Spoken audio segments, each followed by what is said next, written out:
вече можеш да подкрепиш YouTube канала на Българска история. Повече информация ще откриеш в описанието на видеото.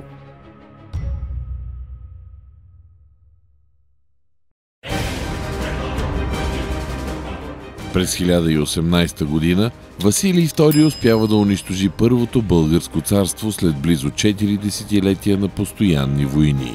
Въпреки че държавата е унищожена, нейната културно-политическа традиция продължава да живее в умовете и сърцата на българите. През 1040 година внукът на Самуил, Петър Делян, вдига въстание, което обхваща западните български земи и ангажира всички сили на Византия. 30 години по-късно избухва и голямото въстание на Георги Войтех. Макар и неуспешни, те показват, че българите не приемат с наведена глава чуждата власт.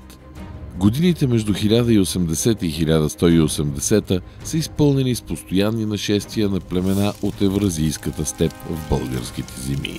Същевременно българското землище в Македония е честа арена на сблъсъци между Византия и норманите, идващи от Южна Италия. В тази обстановка е трудно народът да се обедини за отхвърляне на чуждата власт. Нещата се променят през 1183 година, когато династията на Комнините е свалена и на нейно място идват ангелите. Династичната смяна, както и едновременните нашествия на унгарците и норманите, създават благоприятна обстановка за прогонване на византийците от българските земи. Нужни са единствено правилните водачи. Борбата на българите за свобода е тясно обвързана с съдбата на един аристократичен род – асеневци. И до днес историците нямат яснота какъв точно е техния етнически произход. Вероятно в жилите им тече българска, влашка и куманска кръв.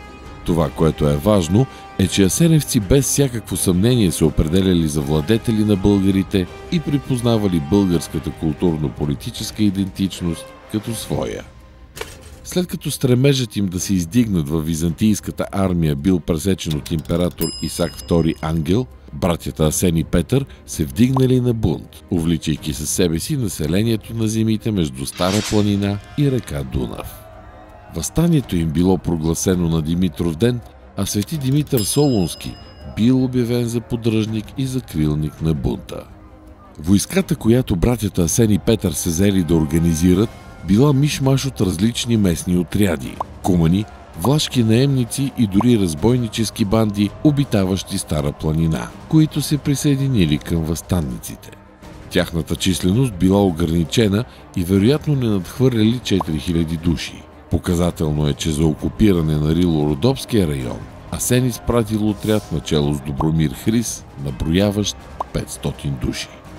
Въпреки първоначалните неуспехи срещу византийците, Асен и Петър събират войските си наново във Влашко и през 1187 година се завръщат отново в Мизия, като в армията им, освен кумани, власи и българи, се сражава и варяшки контингент, изпратен от роднините на братята от Волинското княжество.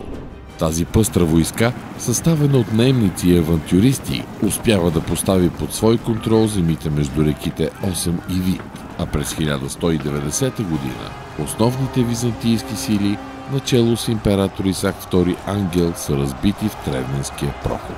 Победата над византийските войски отваря възможност за широко настъпление на българите, реализирано от Асен. Никита Хоният, съвременник и свидетел на събитията, като личен секретар на Исак Ангел, пише следното. А те, българите, макар и да се страхуваха от ромеите и да се обръщаха в бягство, когато императорът се появеше, все пак незабелязано отново нападаха, втурвайки се на някъде уж за да се сражават и даваха вид, че нападат, а всъщност другаде отиваха и винаги постигаха някакъв успех. Когато императорът отидеше към Агатопол, за да прекрати набезите, те опустошаваха селищата около Филипопол. Когато той пристигнеше в поразената област, те се вдигаха и нападаха земите, които императорът току-що бе напуснал. Това правеше единият от братята Асен, който беше твърде съобразителен и прекалено способен да намира щастлива развръзка в затруднено положение. Успехите на Асен водят до завоюване на цяла Мизия и Добруджа от българските войски и техните съюзници и наемници.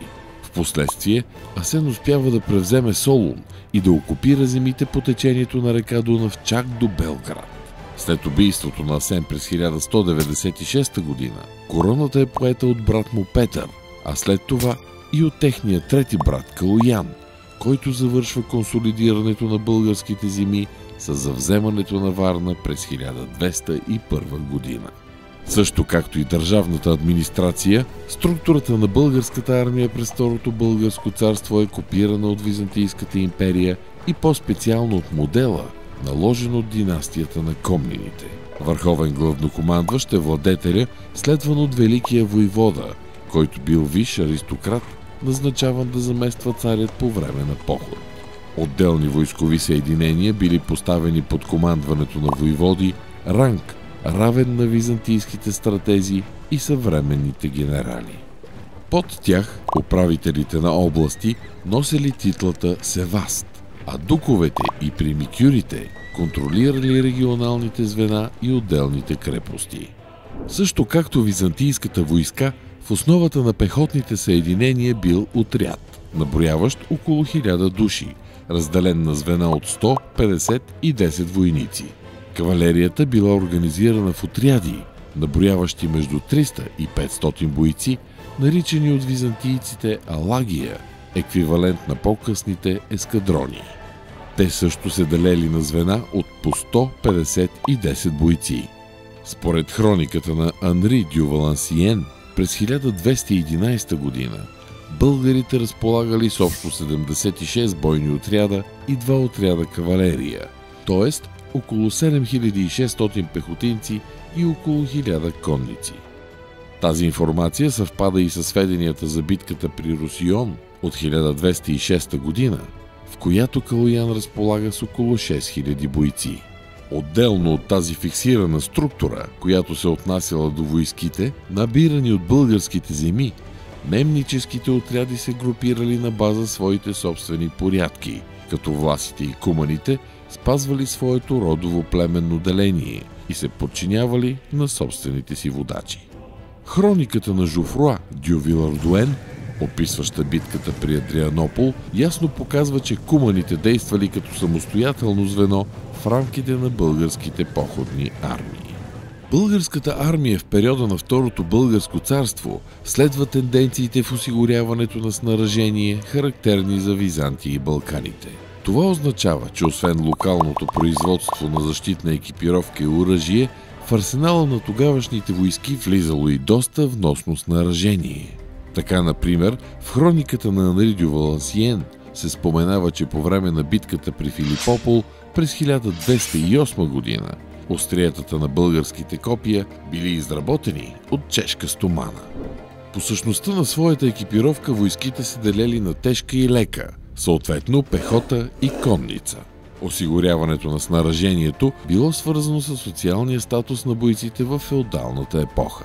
Тежко въоръжените конници били част от аристокрацията, докато бойците с по-оскъдна екипировка били част или от наемническите контингенти, или от помощните отряди, които всеки аристократ по традиция въоръжавал в полза на държавата.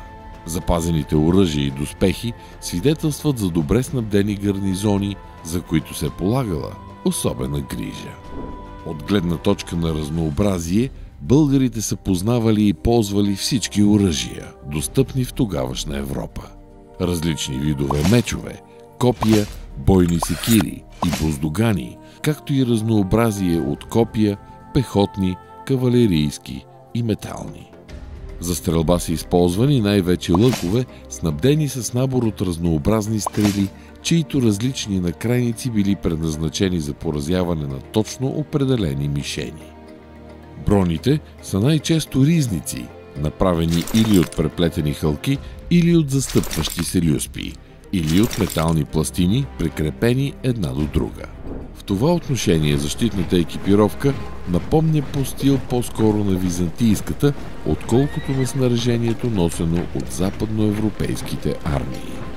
Епохата на възходящото средновековие е време на мащабно строителство на крепости и замъци из цяла Европа. Балканите не били изключение.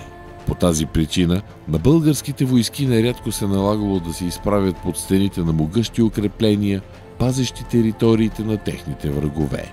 Няколко години след възстановяването на българската държава, Калоян вече разполага с добре трениран инженерен корпус, който успява само в рамките на 3 дни да превземе град Варна, защитаван от силен византийски гарнизон и западноевропейски наемници.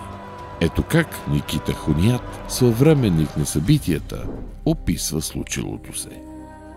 По това време Йоан с голяма и страшно въоръжена войска тръгнал от Мизия, обсадил Констанция и превзел твърде лесно този забележителен град в Родопската област. След като разрушил крепостните му стени, той тръгнал оттам и се разположил на лагер около Варна, обсадил града от всички страни и го превзел в 6-тия ден на Страстната седмица. Понеже обсадените, които били повечето храбри мъже от нашата войска, а някои латинци му оказали там голяма съпротива, той построил 4-ъгълна машина, която била широка колкото рова и висока колкото крепостната стена на града. Придвижил я с колела до самия ров и като я поставил върху двата бряга на рова, достигнал едновременно 2 цели. Едно и също съоръжение му служило за мост през рова и за стълба, която достигнала до върха на градските стени. По този начин той превзел Варна за 3 дни. Варна не е единствената крепост, която пада в ръцете на Калоян и опитните му инженери. В рамките на неговата мащабна кампания в Тракия и Беломорието през 1205-1206 година българският владетел с лекота превзема поредица крепости, сред които силните укрепления Филипопол, Станимака, Виза, Силиврия, Кавала и Серес.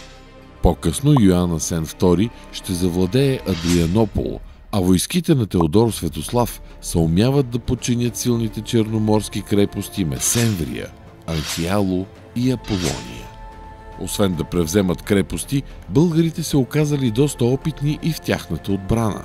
През 1323 година, например, българският гарнизон успял да защити Пловдив от множество щурмове на византийската армия, един от които бил извършен чрез огромна обсадна кула, натоварена с стрелци с арбалети. Ето как предава тези събития Йоан Кантакузин в своята история. И те, българите, като умря царят им, т.е. Георги II Тертер, не изоставиха Филипопол, а останаха да го пазят. Тогава, обсъдени от императора, наредени като за сражение, залостиха вратите, сражаваха се упорито и нанесоха много поражения на императорската войска.